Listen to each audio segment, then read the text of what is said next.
Bom dia e vença hoje. Vença hoje, vença sempre e vença para sempre. Você pode se sentar na presença de Deus.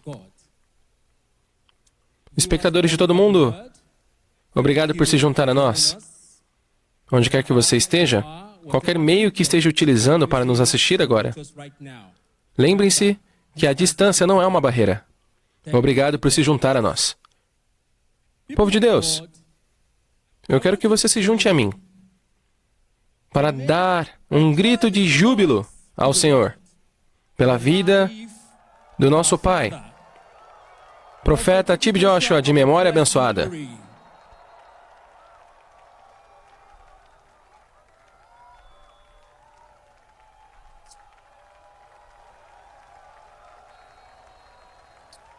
Obrigado a todos.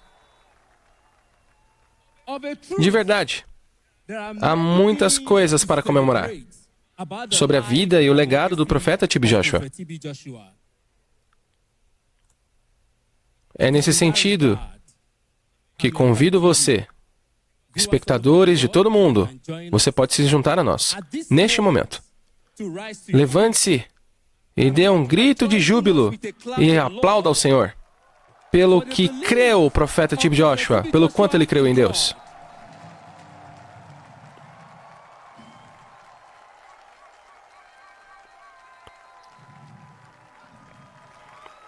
Quero que todos nós saudemos o homem de Deus, profeta T.B. Joshua, por sua fé em Deus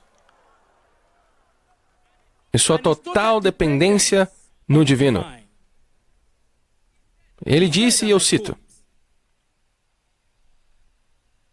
"Não tenho outro refúgio senão o comando de nosso Senhor e Salvador Jesus Cristo, que diz, apenas creia." Vou dizer de novo. O profeta T.B. Joshua disse, e eu cito: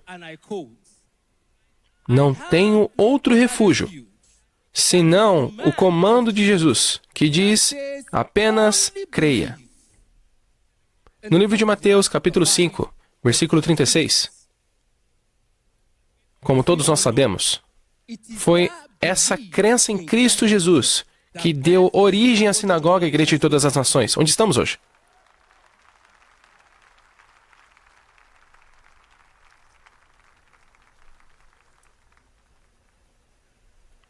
Os frutos da aliança divina, as manifestações da glória e da bondade de Deus, a impressionante manifestação do poder de Deus, tudo isso nasceu do profeta T.B. Joshua, que creu em Cristo Jesus. Que homem de fé!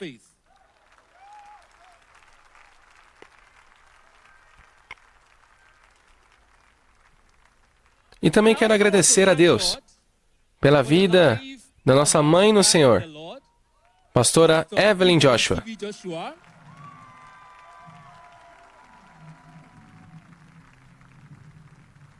Por crer no Deus Todo-Poderoso e também por ter uma total dependência de Deus para tudo. Que mulher de fé! Que mulher de coragem! Que mulher de ação! Vamos dar uma salva de palmas para o Senhor, Deus Todo-Poderoso, que nos deu a graça. Pode se sentar na presença de Deus. Povo de Deus, é a hora, novamente, da palavra de Deus. Pai, pedimos que nos revele Tua palavra. Pedimos que você nos dê a capacitação para agir de acordo com a Tua palavra. Em nome de Jesus Cristo. Povo de Deus, você deve estar aqui para receber a palavra de Deus no meio do seu coração e agir quanto a isso. Você deve permitir que o fogo na palavra de Deus desperte os seus sentidos vindo de cima. Você deve permitir que a luz da palavra de Deus penetre em sua mente e te ilumine com o conhecimento da eternidade. Você deve permitir que a palavra de Deus te ensine como a crer, como viver para Deus e como bendizer ao Senhor em todos os momentos. Hoje, veremos algumas das lições que podemos aprender para o nosso próprio crescimento espiritual, baseado no encontro entre o pai do menino possuído pelo demônio e o nosso Senhor e Salvador Jesus Cristo, no livro de Marcos, capítulo 9. Vamos ler do versículo 17 ao 26.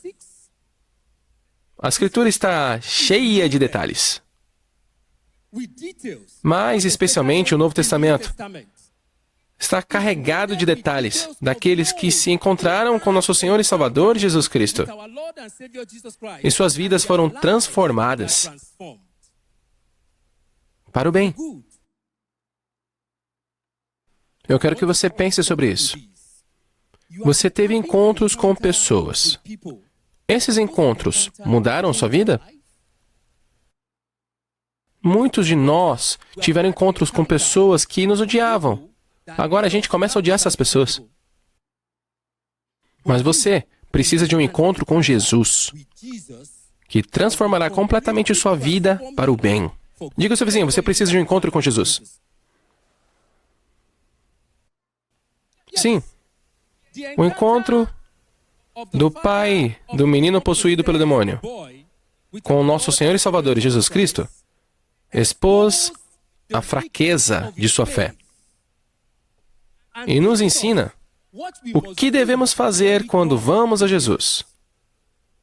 Muitos estão vindo a Jesus hoje e eles não sabem o que fazer. Quando você vem a Jesus, Ele não está interessado na sua aparência. Ele não está interessado na sua cultura anterior. Ele não está interessado na sua experiência. Ele não está interessado no seu status social. Em vez disso, Ele está interessado em sua crença, porque é a sua fé que faz você um com Ele. O encontro do nosso Senhor e Salvador Jesus com o pai do menino possuído pelo demônio mostrou que lidar com Cristo depende muito da nossa fé. E muito é prometido sobre isso. Por favor, pense sobre isso. Em nossa vida com Cristo Jesus, muito é colocado sobre a nossa fé. E também bastante é prometido a respeito dessa fé. Como dissemos, é a lição que nós temos que aprender hoje. Então venha comigo para o nosso texto base da mensagem de hoje. O livro de Marcos, capítulo 9, no versículo 17 ao 29. Bom, vamos ler no versículo 20, com o propósito de compreender. Então leremos. Então eles trouxeram para ele, e quando ele o viu, imediatamente o espírito o convulsionou. Ele caiu no chão e chafurdou, espumando pela boca. Então ele perguntou ao pai: há quanto tempo isso está acontecendo com ele? E ele disse: desde a infância.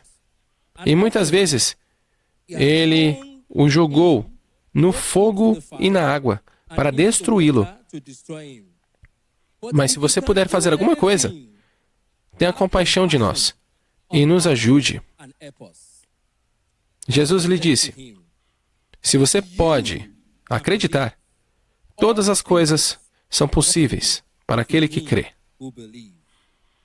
E imediatamente, o pai da criança gritou e disse em lágrimas: Senhor, eu creio.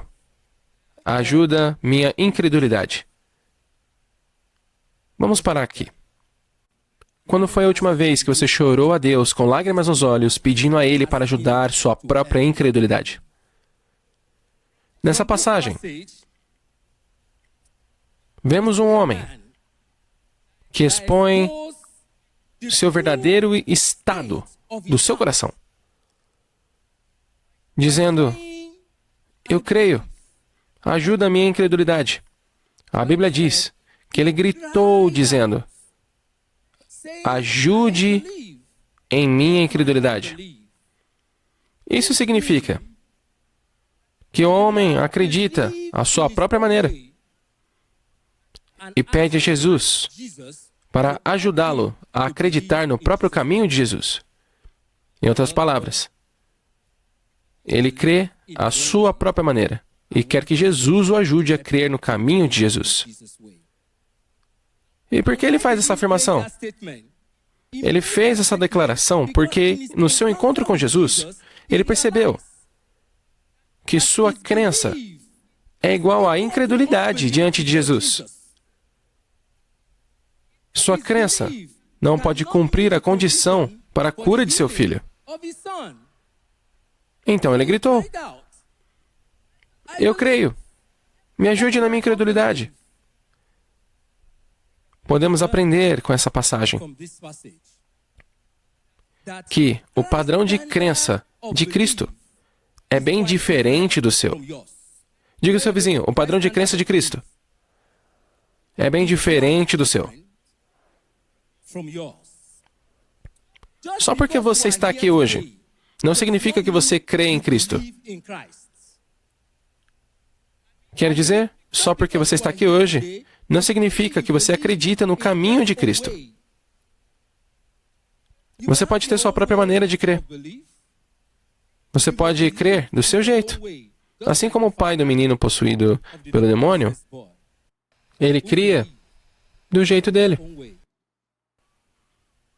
E não via além da cura de seu filho. O padrão de fé de Cristo vê além da cura, vê além da libertação, vê além de todas as bênçãos de Deus. Diga ao seu vizinho: o padrão de fé de Cristo vê além da cura, vê além da libertação, vê além de todas as bênçãos. O padrão de fé de Cristo vê além das coisas para a salvação. A segunda lição que você precisa aprender é que a sua própria maneira de crer, quero dizer, sua própria fé, pode ser igual à sua própria incredulidade diante de Jesus. Sua própria fé pode ser igual à sua própria incredulidade diante de Jesus. Você precisa pensar sobre isso, porque exige um autoexame pessoal. Examine-se.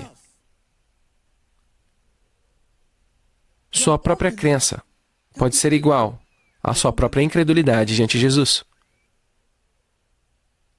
Certamente, a fé no coração do pai do menino possuído pelo demônio não atendeu ao padrão de crença de Cristo.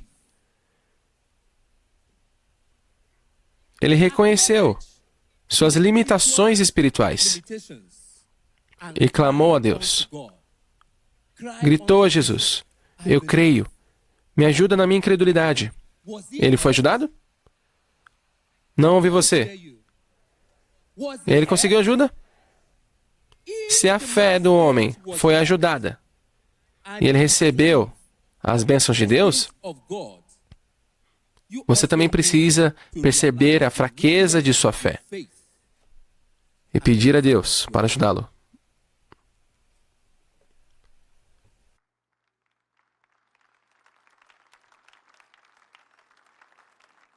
Qual foi a fraqueza da fé do homem? A fraqueza da fé do homem é que ele creu da sua própria maneira. Esse tipo de crença se baseia no esforço próprio. Lembre-se do que ele disse. Se você ler a Escritura a partir do versículo 17, ele disse: Eu trouxe meu filho para o seu discípulo. Era um tipo de crença baseada no esforço próprio. Um tipo de crença baseada no que os outros estão dizendo. O que pode ser visto, influenciado pelos outros. Como estão as circunstâncias. E não na palavra de Deus. O fundamento do padrão da crença de Cristo é a palavra de Deus. Então, pergunte a si mesmo, qual é a fraqueza de sua fé? É impaciência? Porque hoje, essa geração imediatista, tudo tem que ser muito rápido. Eles querem instruir a Deus. Como devemos proceder para manifestar a glória na vida deles? É impaciência. É orgulho. Você vem a Deus com seu próprio senso de justiça, não com humildade e sinceridade de coração. Essa pode ser a fraqueza da sua fé. É ignorância? O profeta de Joshua dizia que o primeiro ingrediente das escrituras da fé é o conhecimento da palavra de Deus. E a ignorância pode ser muito perigosa. Por favor, se você pisar ignorantemente em um fio de alta tensão, o que acontece? Se você pisar ignorantemente em um fio de alta tensão, o que acontece? Então, a ignorância não é uma desculpa. Você deve educar sua consciência com a palavra de Deus, para que você possa saber aquelas coisas que Cristo deu gratuitamente a você por meio de sua morte na cruz do Calvário. Então, a fraqueza da sua própria fé pode ser a ignorância. É a influência dos outros? Essa é a sua fraqueza na fé? Você está sempre ouvindo, vamos aqui, vamos lá, vamos para lá. Amigos sempre levam você para onde Jesus não vai querer que você vá. Amigos sempre influenciam você a dizer o que Cristo não quer ouvir o que você tem a dizer. Amigos sempre influenciam você a fazer o que Cristo não vai gostar de ver você fazendo. É essa a sua fraqueza na fé? Estamos numa época em que as pessoas vão para onde os outros sentem o poder de Deus, não onde eles encontrarão a Deus. E isso é como alguém pedir para você vir e sentir um bom aroma de comida. Mas quando te levo lá para comer a comida, não tem comida nenhuma. Como você se sentiria? Você está com fome. E a pessoa pegou você e te levou para o fundo de um lugar e disse, levante-se, e você ficou de pé. E ela então te diz, você está cheirando o que aqui ao redor? E você diz, estou sentindo um cheiro agradável de comida. Você diz, mas isso não te levou até onde a comida está. É isso que está acontecendo hoje. As pessoas vão para onde os outros estão sentindo o poder de Deus, não onde terão um encontro com Deus. E você precisa de um encontro com Deus, porque um encontro com Deus irá revelar quem você verdadeiramente é. E então aumentará a sua fé. Diga ao seu vizinho, você precisa de um encontro com Jesus. E é esse encontro com Jesus que muitos de nós estamos evitando. Mas você não pode evitar esse encontro se você quer verdadeiramente crescer. Um encontro com Deus é essencial para que sua fé cresça. E o encontro com Deus, o encontro com nosso Senhor e Salvador Jesus Cristo, transformará a sua vida para sempre. E vai redefinir a sua fé. Sabe, aquele homem teve o privilégio de ver Jesus face a face. Mas hoje não podemos ver Jesus face a face. Mas vemos Jesus em sua palavra pelo Espírito. Diga ao seu vizinho, vemos Jesus pela sua palavra através do Espírito. Então, você deve começar a entender essa palavra e colocá-la em seu coração e agir de acordo com ela, para que sua fé cresça. Se você olhar mais a fundo, vai entender que foi um encontro com Jesus, um encontro com Deus, que aumentou o nível de fé desde Abraão. Abraão creu em Deus. Ele foi chamado de amigo de Deus. Ainda assim, ele exigiu que Deus lhe desse um sinal. Você pode ver a fraqueza da fé aí. Foi necessário que Deus lhe desse um sinal. Gideão disse que cria em Deus. E quando ele foi chamado para uma grande missão, ele exigiu um sinal.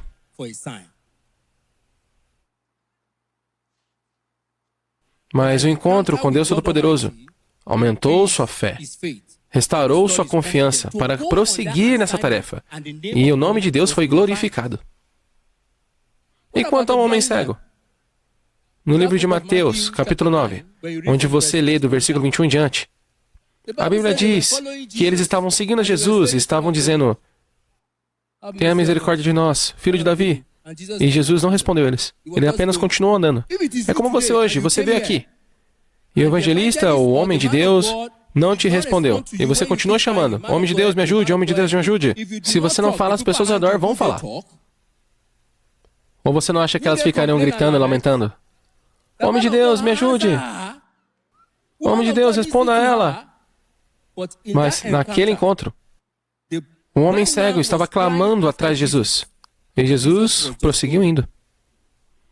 E ele usou sua fé para seguir a Jesus. E quando Jesus entrou na casa, Jesus fez apenas uma pergunta. E essa pergunta você precisa fazer para si mesmo. Jesus disse: você crê que eu posso fazer isso? E o homem disse: sim, eu creio. E não foi só isso. A Bíblia diz que ele tocou em seus olhos, e seus olhos foram restaurados. Sua própria crença pode levá-lo a Jesus. Sua própria crença pode atraí-lo para Jesus, mas ela para por aí. Você precisa crer na maneira de Cristo para experimentar seu grande poder. E o profeta T.B. Joshua colocou assim. Ele simplesmente disse: os seus desejos devem se submeter à vontade de Deus para que o poder de Deus opere em sua vida. Essa foi a colocação que o T.B. Joshua fez. Seu desejo deve estar em obediência ao desejo de Deus para que o poder de Deus opere em sua vida. Então, a sua crença pode te atrair Jesus, mas vai parar por aí.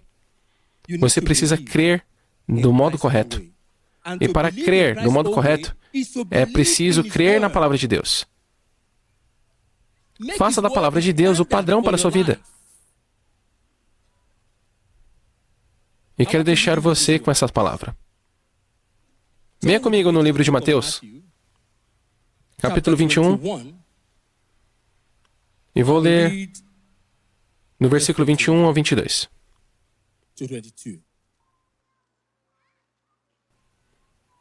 No versículo 21, leia-se: então Jesus respondeu e disse-lhes: certamente eu te disse, se você tem fé e não duvidar, você não fará apenas o que foi com a figueira, mas também, se você disser a esta montanha: mova-se e se lance ao mar, será feito. E tudo o que você pedir em oração, crendo, você receberá.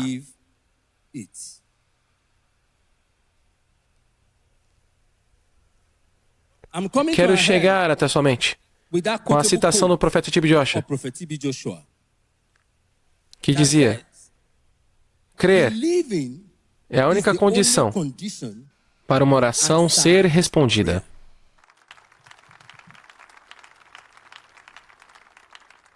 Diga ao seu vizinho: crer é a única condição para uma oração respondida. Se você apenas crer, todas as coisas são possíveis. Eu deixo vocês com fé e oro para te encontrar em fé novamente, em nome de Jesus.